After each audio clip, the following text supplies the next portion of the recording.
3, 2, 1. All right, we are live on both platforms here.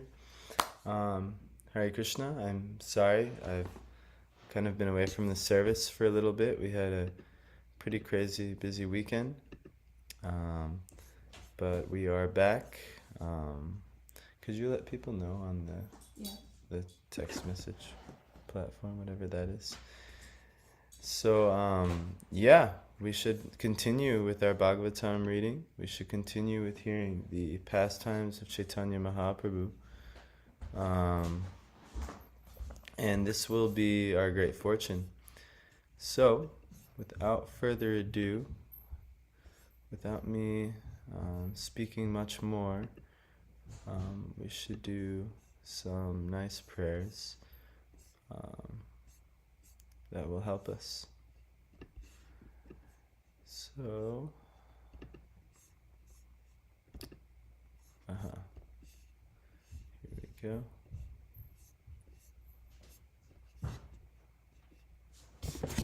So these prayers glorify the spiritual masters and the lineage in which we're a part of, and I'm hoping to somehow transmit that knowledge in an unbroken way without concocting my own type of nonsense, the errors of my own human mind, and to transmit the pure message purely in disciplic succession. That's how the knowledge got here in the first place. So the goal is to continue that trend, and so naturally we should pray for the blessings of the masters before us and the masters that gave it to us, and ultimately that will lead back to the source of this knowledge, which is the Supreme Person himself, Sri Krishna. So, without further ado,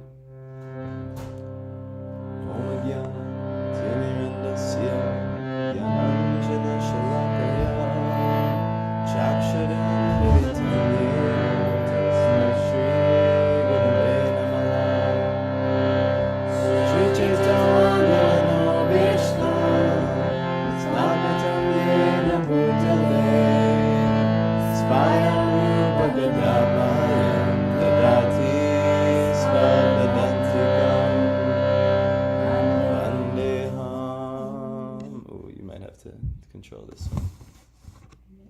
What? You need it? No, so they can see. Shri Guru, Shri Yuta Padakalalam, Shri Guru Vaishnalamscha, Shri Rupam Sagajatam, Sahagana Raghunatam Vitam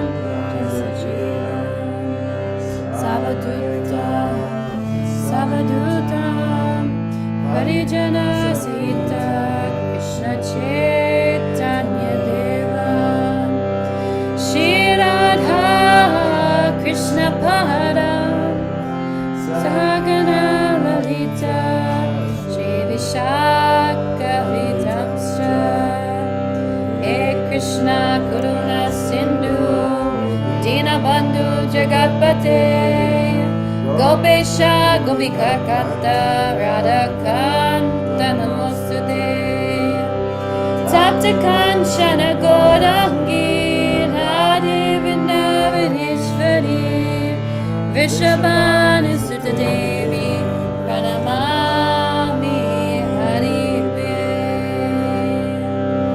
Panchakapatyabhyascha Kripa Sindhu Mevacha Patitam Pavanebhyo Vaishnavebhyo Namo Namah Namo Vishnu Padaya Krishna Prishtaya Bhutale Srimate Bhakti Vedanta Swamine Namine Namaste Saraswati Deve Gaudamani Pacharine Nirvishesha Shunyavadi Pashatya Deshatarine Shri Krishna Chaitanya Prabhu Nityananda Shri Advaita Gadadara Shri Vasadi Gaura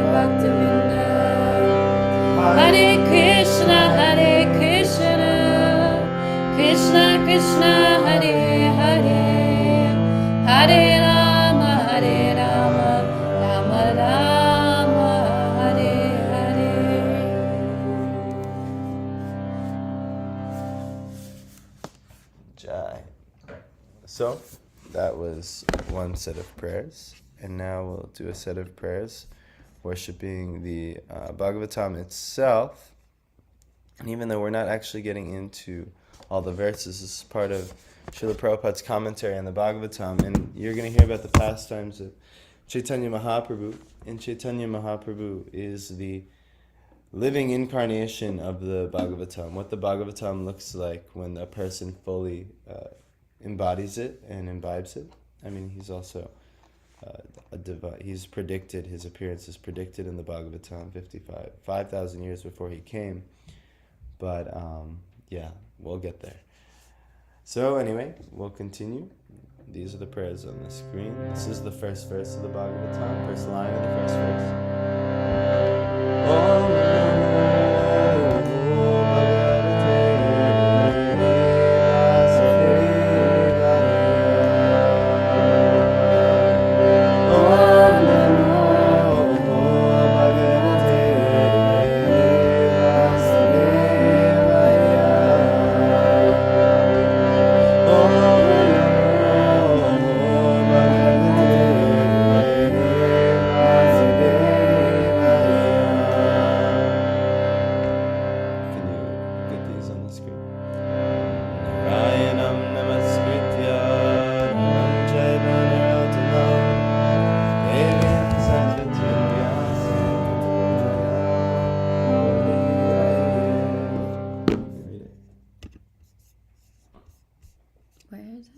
You just set it up.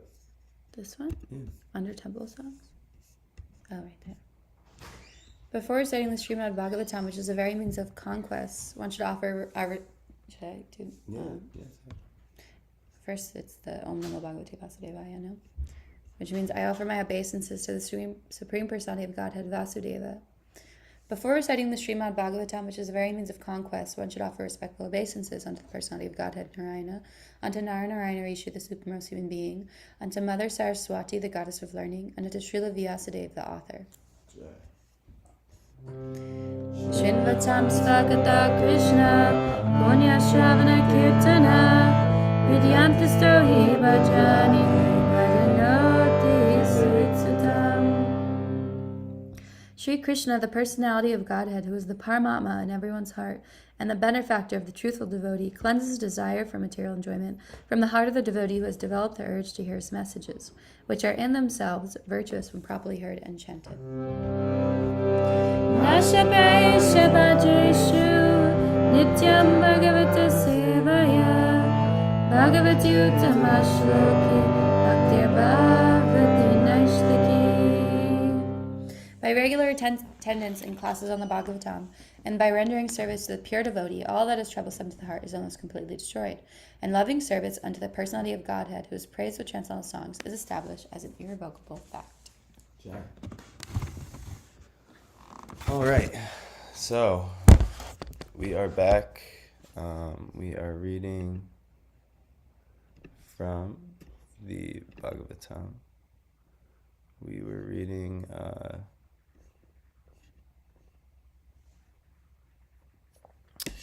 that Chaitanya Mahaprabhu was giving Sarvabhauma Bhattacharya all kinds of instructions on how to really approach the scriptures, especially how to not approach the scriptures in the form of the Mayavad philosophy, which is known as Advaita Vedanta, which is to only take a few of the verses of the Vedic scriptures and then ultimately believe that you are God, and no doubt we are divine, we are part of God, but we were not created nor designed to be the totality of God, nor we don't have to take off some layers and realize that we are the total God. Actually, we are to be servants of God. That's why we are all created. So he gave all kinds of scriptural references. You can check out the past classes in the series on that. We read that. But now we're going to see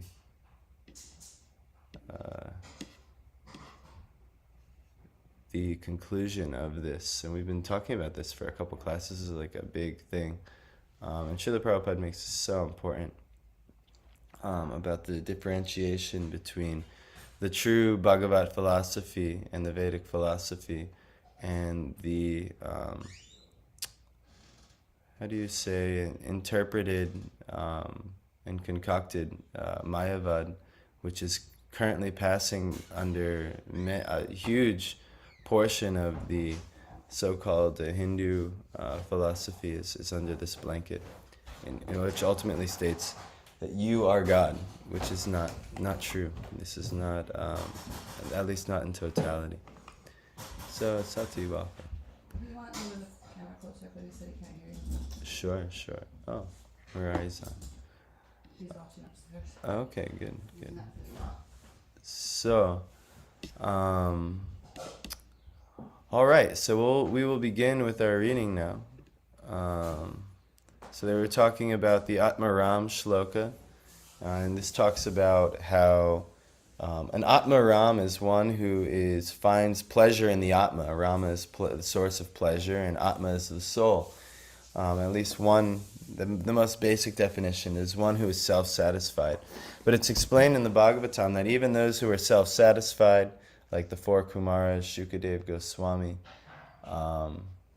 and others, I have to think of some other examples, how they were attracted when hearing pastimes of the personality of Godhead, or associating, the four Kumaras associated with just smelling the leaves, tulsi leaves offered to the feet of Vishnu.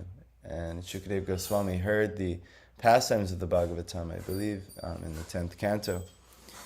So this is, these are some examples of how even those who have found, complete satisfaction, how hearing the Bhagavatam and hearing the pastimes of the personality of Godhead are attractive and can so-called disturb you, but in a very positive way, from your so-called self-satisfaction. So, it's we'll continue here. After hearing all these speeches of the Lord Sri Chaitanya Mahaprabhu, the Bhattacharya was struck with wonder and awe and regarded him in dead silence. The Lord then encouraged him with assurance that there was no cause to wonder. I say that devotional service unto the personality of Godhead is the highest goal of human life. He then quoted a shloka from the Bhagavatam and assured him that even the liberated souls who are absorbed in the spirit and spiritual realization also take to the devotional service of the Lord Hari, because the personality of Godhead has such transcendental qualities that he attracts the heart of the liberated soul too. Then the Bhattacharya desired to listen to the explanation of the Atmaram shloka from the Bhagavatam 1.7.10. The Lord first of all asked Bhattacharya to explain it, and after that he would explain it. The Bhattacharya then explained the shloka in a scholarly way with special reference to logic. He explained the shloka in 9 different ways, chiefly based on logic, because he was the most renowned scholar of logic of the time. The Lord, after hearing the Bhattacharya, thanked him for the scholarly presentation of the shloka, and at the request of the Bhattacharya, the Lord explained the shloka in 64 different ways without touching the 9 explanations given by the Bhattacharya. Thus, after hearing the explanation of the Atmaram shloka from the Lord, the Bhattacharya was convinced that such a scholarly presentation is impossible for an earthly creature. Before this, Sri Gopinathacharya had tried to convince him of the divinity of the Lord, but at the time he could not so accept him. But the Bhattacharya was astounded by the Lord's exposition of the Vedanta Sutra and explanations of the Atmarama shloka, and thus he began to think that he had committed a great offense at the lotus feet of the Lord by not recognizing him to be Krishna himself. He then surrendered unto him, repenting for his past dealings with him, and the Lord was kind enough to accept the Bhattacharya. Out of his causeless mercy, the Lord manifested before him first as four-handed Narayan, that's popularly known as Vishnu, but the four-handed Narayan is a special form of Vishnu. And then again as two-handed Lord Krishna with a flute in his hand. The Bhattacharya at once fell down at the lotus feet of the Lord and composed many suitable shlokas in praise of the Lord by his grace. He composed almost 100 shlokas in praise of the Lord. The Lord then embraced him, and out of transcendental ecstasy, the Bhattacharya lost consciousness of the physical state of life. Tears, trembling, throbbing of the heart, perspiration, emotional waves, dancing, singing, crying, and all the 8 symptoms of trance were manifested in the body of the Bhattacharya. This is when you know you've, these are called the Ashta Sattvika Bhavs. These are when you know you've somehow received the mercy of bhakti, when these type of symptoms might arise. And he experienced all of them at once. Sri Gopinath Acharya became very glad and astonished by this marvelous conversion of his brother-in-law by the grace of the Lord. Out of the 100 celebrated shlokas, and this is a work, the prayers that he composed, actually you can look them up. I wish I did a little research. You know what? I bet you we can do a little research right now. What it's called. Sarva Bhoma Bhattacharya 100 verses. Oh, it's called the Sarvabhauma Shataka. So you could actually look this up and research them yourself, the verses that he composed, and it might be a great day in your bhakti understanding. So, out of the 100 celebrated shlokas composed by the Bhattacharya in praise of the Lord, the following 2 are most important, and these 2 shlokas explain the mission of the Lord in gist. 1. Let me surrender unto the personality of Godhead, who has appeared now as Lord Sri Chaitanya Mahaprabhu.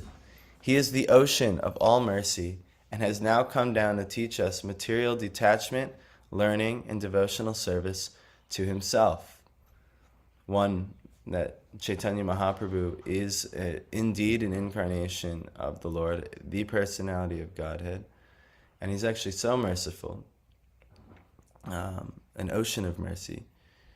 And the 3 things we should cultivate is material detachment, or otherwise known as renunciation, learning, understanding the Siddhantas or the conclusions of bhakti and the Vedas, and devotional service unto himself.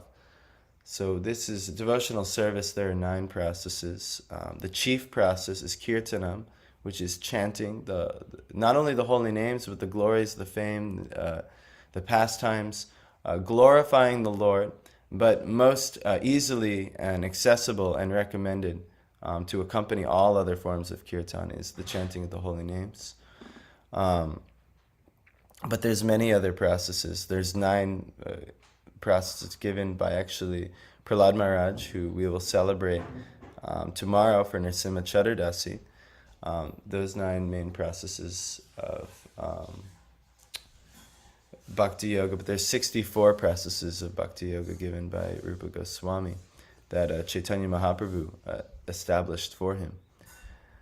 So these are some things. And so number 2 is, since pure devotional service of the Lord has been lost in the oblivion of time, the Lord has appeared to renovate the principles, and therefore I offer my obeisances unto his lotus feet. This is very similar to in Bhagavad Gita, why Krishna told Arjuna why he comes to reestablish religion and give relief to the pure-hearted, the devotees, and to chastise those who are miscreants, who are really going against the laws of the Lord. So Chaitanya Mahaprabhu came in Kali Yuga 500 years ago, not to necessarily kill demons like he has done in the past, but to kill the demonic tendency in the heart, which is even more merciful, because now those like myself who've lived in a very demonic way for most of their life can actually receive mercy and have that removed through this bhakti yoga process, starting with Cheto Darpana Marjanam, or the Sankirtan movement, or getting in together with groups of others and glorifying the Lord together. That's kirtan. But chiefly calling out his name in associating with him via his name. Even Jesus said, hallowed be thy name.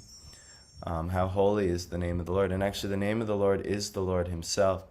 And when we purely chant the name, we are indeed associating with the Lord. And our acharyas and those were able even to not only see the Lord, associate in his passing, just by calling his name. So, personally, I am not there yet, but we're trying every day to have a practice of calling the names of the Lord. And in that, it surely has purified, at least myself, significantly since when I started this. I'm doing much better now than I was then.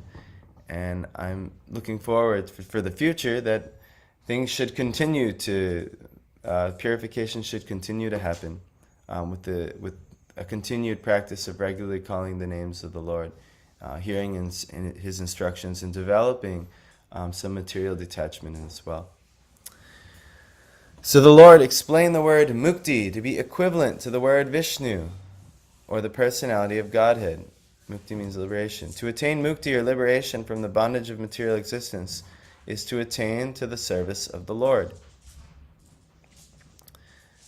So a lot of people think, mukti or moksha is it's mentioned in the Vedas is you're liberated and you're free from doing anything.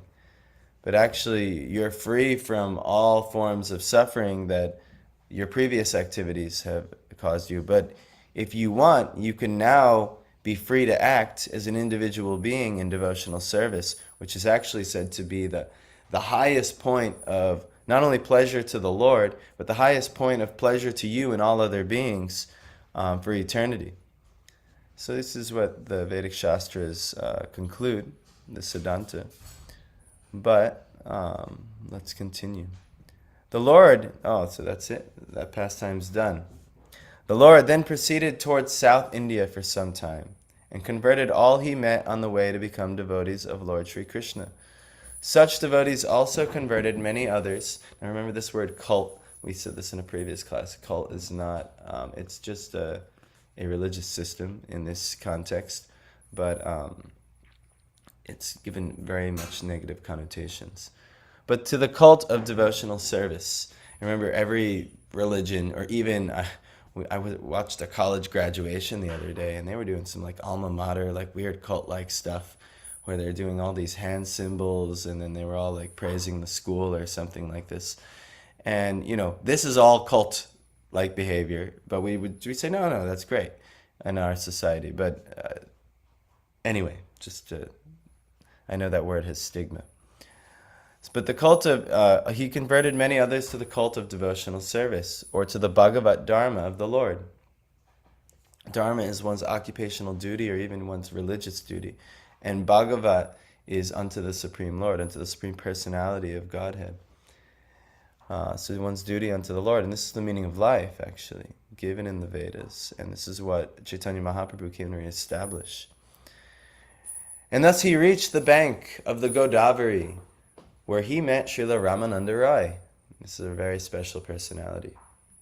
The governor of Madras, on behalf of Maharaj Prataparudra, who was the king of Orissa. His talks with Ramananda Rai are very important for higher realization of transcendental knowledge, and the conversation itself forms a small booklet. We shall, however, give herewith a summary of the conversation. This is called the is it Ramananda Samvad? But this conversation between Ramananda Rai and Chaitanya Mahaprabhu is one of the most important conversations for a devotee to hear, because we understand what is the essence of life and what's really important. And even, Ramananda Rai starts with things that seem religiously important, but Chaitanya Mahaprabhu, he rejects these things that are pretty much accepted even by the great religious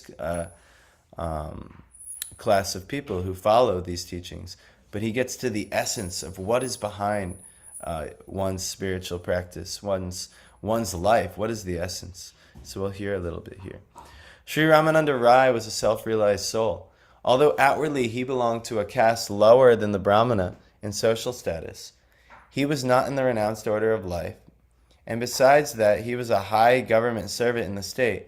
Still, Sri Chaitanya Mahaprabhu accepted him as a liberated soul on the strength of the high order of his realization of transcendental knowledge.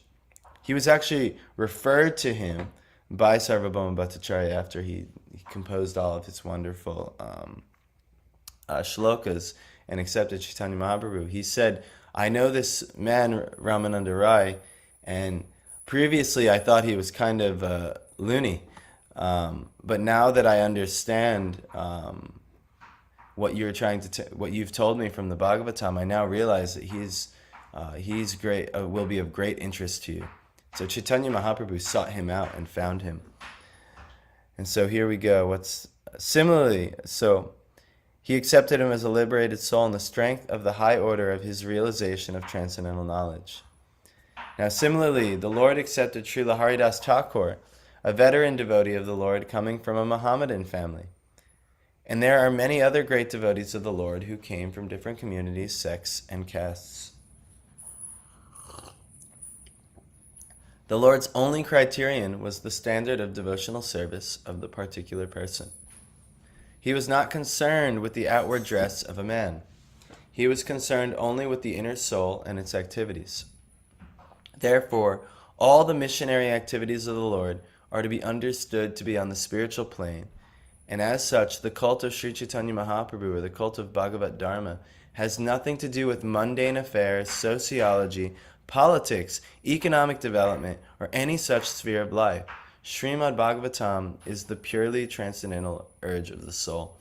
So this is really nice because Chaitanya Mahaprabhu was so non-sectarian. The religious orthodoxy of the time pretty much said that only Brahmanas could worship the Lord. This is actually very similar in Jesus' time. The Jewish orthodoxy did something similar, that only those in the religious hierarchy, they were quote-unquote qualified to do worship for the Lord. But actually, none of this actually mattered. It had to do with one's realization of transcendental knowledge.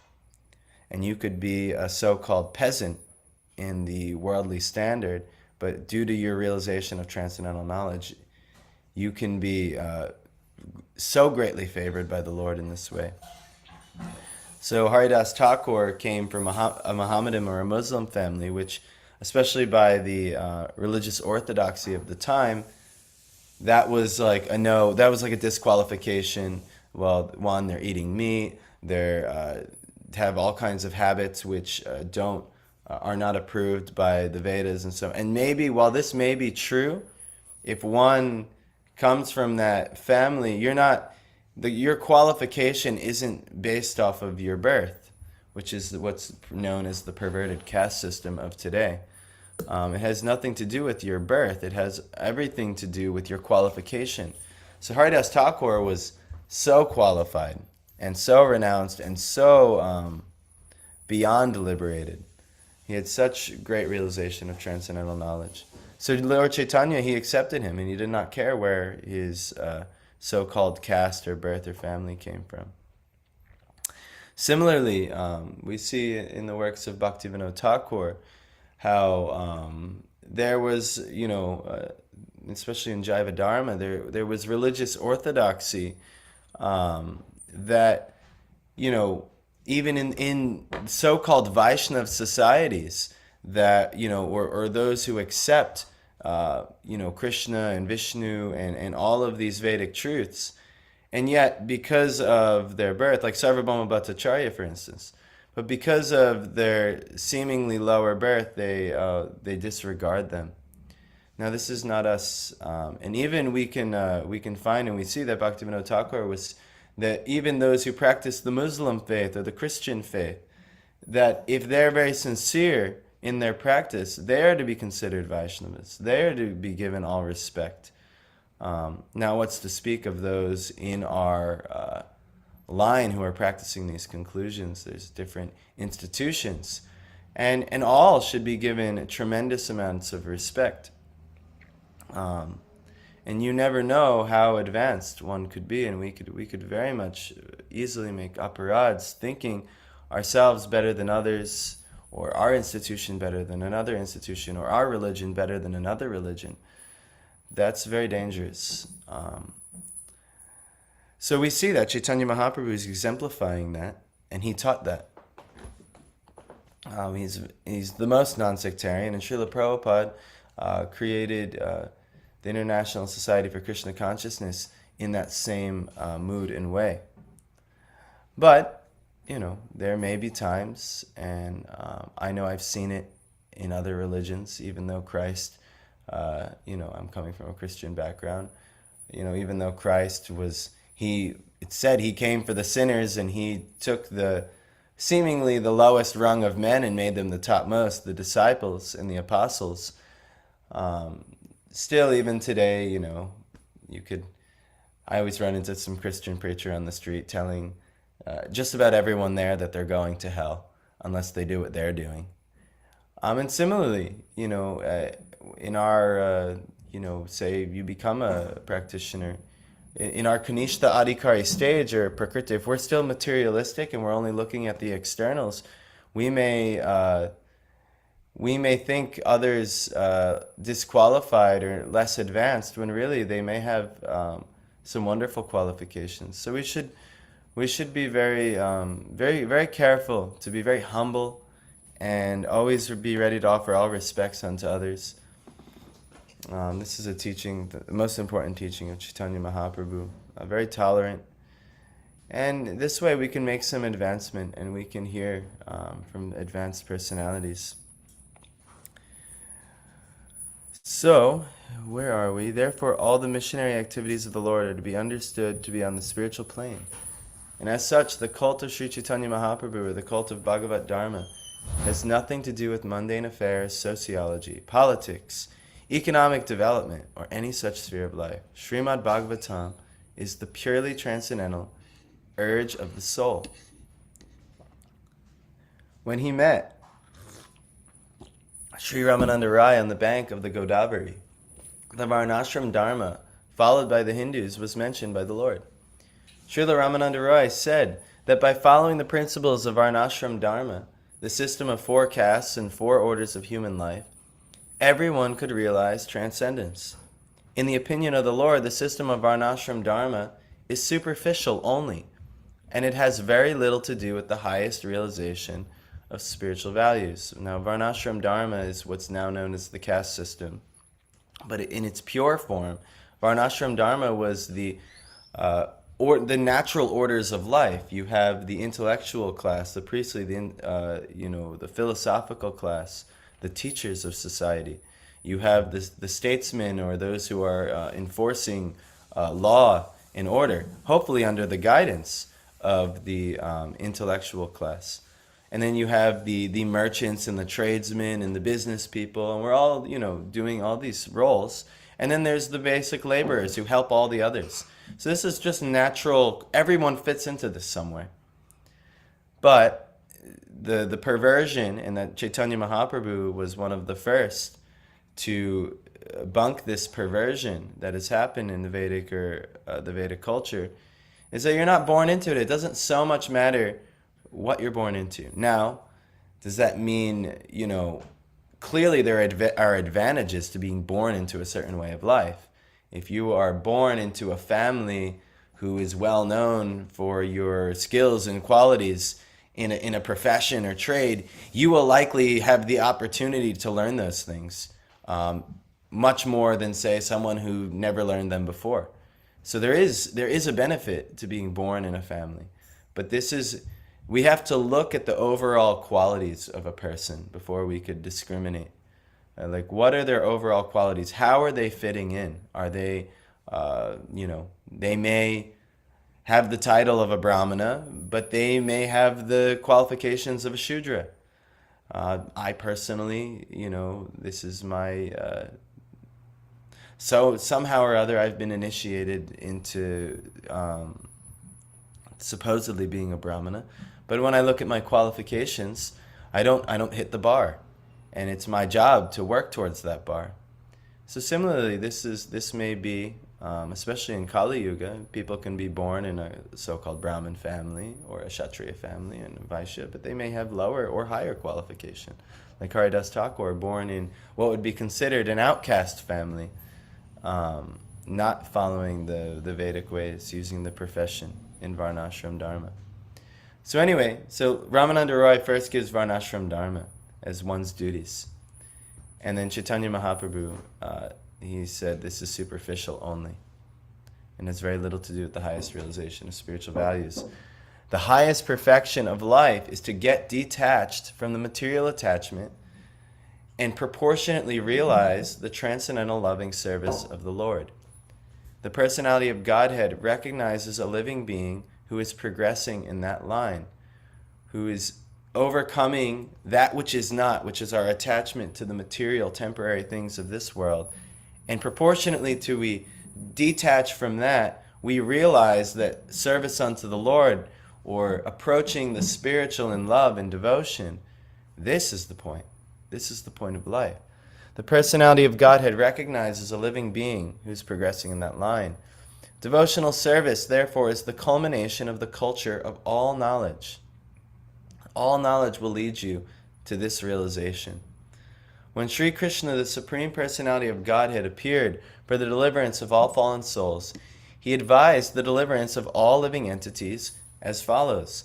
The Supreme Absolute Personality of Godhead, from whom all living entities have emanated, must be worshipped by all their respective engagements, because everything that we see is also the expansion of his energy. That is the way of real perfection, and it is approved by all bona fide acharyas, past and present. The system of Varnashram is more or less based on moral and ethical principles. There is very little realization of the transcendence as such. And Lord Sri Chaitanya Mahaprabhu rejected it as superficial and asked Ramananda Roy to go further into the matter. So Jai, I think we'll end there. So now we know this teaching is going to be very important, this Rai Ramananda Samvad. Or Vada is a type of discussion. I actually learned this the other day when we visited the Dallas temple. There was a really nice devotee in the ISKCON of Dallas, Radha Kalachandji. And there was a very nice devotee, Hari Prasad Prabhu. And he gave a beautiful class on the 3 types of discussions. And Krishna even says in Bhagavad Gita, of all types of discussions, he is Vada. And Vada can have also a negative meaning as well. But the meaning of Vada is when both parties in discussion are approaching, they want the truth of a matter. They're not picking a side. They're not, they're not so worried about their own, their own point of view, and they only want to establish their own point of view. They actually want to get to the absolute truth, and they want to hear who has references to the absolute truth, who has evidence that the absolute truth. And both parties are willing to change their opinion if the absolute truth is established via Shastra. So this is Vada, and this is called the Raya Ramananda Samvada. And so this is the discussion between Raya Ramananda and Chaitanya Mahaprabhu to come to what is the absolute truth. And Raya Ramananda, he's quoting Shastra, but then Chaitanya Mahaprabhu is rejecting that based on a higher form of Shastra. And you're going to see this discussion. This is so nice. But the catch-22 is we always want to be engaged in Vada, this type of, we're all parties, we're looking for the truth. The other things is we can get into Jalpa, and Jalpa is when we have an opinion, and it's that opinion, and we're so worried about establishing that opinion. That's our goal, and it doesn't necessarily matter if there's a higher truth, or maybe the Shastra says this, or maybe an Acharya. It doesn't matter. Evidence doesn't really matter to you. And then the worst is Vitanda, which is you just start assaulting someone's character or another's character, or making assumptions. But this is actually said to be the lowest in Shastra type of, and it's recommended by Vaishnavas never to have these lower 2 conversations. But the scary thing is when you start diagnosing a lot of your conversations or how you talk, and you'd be like, oh my God, I'm always doing these things. And that's my personal realization. So it's this Raya Ramananda Samvad is a very, very beautiful conversation to hear. It's going to give us the total essence of life. I'm very excited to share it in the future next time. Tomorrow we will continue, but not with this reading. We are going to do Nrsimha Chaturdasi special. Tomorrow is a very special day, especially here at the Mantra Central Center, where we have Nrsimha on our altar and we worship him every day. So we're going to do a little Nrsimha Katha in the morning as well. As in the evening, we'll have a festival, and we hope many of you come if you're local. But we'll end here today. Thank you so much for those sharing. I was considering, because we don't have many students right now at the ashram. I was considering, should I keep going? And I heard from a few of you who are listening online, and like, where are the classes? And so that's actually really encouraging to me. So thank you. And if you are listening, please feel free to remind us and let us know, especially if you want us to continue with classes. Because sometimes, I don't always know who's listening online, and sometimes I assume no one is listening. So thank you so much. Hare Krishna. We'll continue on. I think, I won't necessarily share this aspect, but you can let us know if you want us to share in the future. If you like seeing our kirtans in the morning, I will be happy to share. But for now, I will end. Thank you. Hare Krishna, and have a great day. I'm not ending yet. There is an appearance day of a very dear disciple of Srila Prabhupada. His name is Jayananda Prabhu. And he was a living example of complete surrender. And he was instrumental in San Francisco in orchestrating the Ratha Yatra, the festival. We're actually going to have a nice Ratha Yatra retreat in the New York City Ratha Yatra. But he helped Srila Prabhupada establish this Ratha Yatra, not only in San Francisco, but the model was set for the whole world. And Srila Prabhupada, he established this ancient, wonderful festival that we're going to hear Chaitanya Mahaprabhu and all his associates observed. And it's an ancient festival, I think the oldest one, and it's the largest public gathering in the world in India, in Jagannath Puri. And Srila Prabhupada brought this to every major city in the whole world. And Jayananda Prabhu, who appeared today, was instrumental. And when he passed away, and he passed away before Srila Prabhupada had even wrote a poem that was glorifying Jayananda and the Vaishnavas. And so this devotee is very special, and in ISKCON, we recognize when he passed away in the late 70s during this time of founding this movement. So I'm glad I remembered that before logging off. Thank you so much. Remember the Rath Yatra too. What's that? You remember Rath Yatra too. Oh, and also Ratha Yatra season in the USA is coming. And I think in India it will also be coming soon, and within a few months. So yeah, it's a great time to learn about the Ratha Yatra. What's the significance of the festival? Maybe we'll talk about that as the time approaches in the future. And then also to ultimately attend these festivals, because it's great. There's so many devotees gathering, getting with all the devotees, and to chant and dance and be merry with them it's a very encouraged thing to do. Whatever you can do. But even hearing Ratha Yatra katha or discussions will be very beneficial. But anyway, thank you again. Vanchakalpatarubhyascha kripasindubhyevacha patitanam pavnebhyo vaishnavebhyo namo namaha.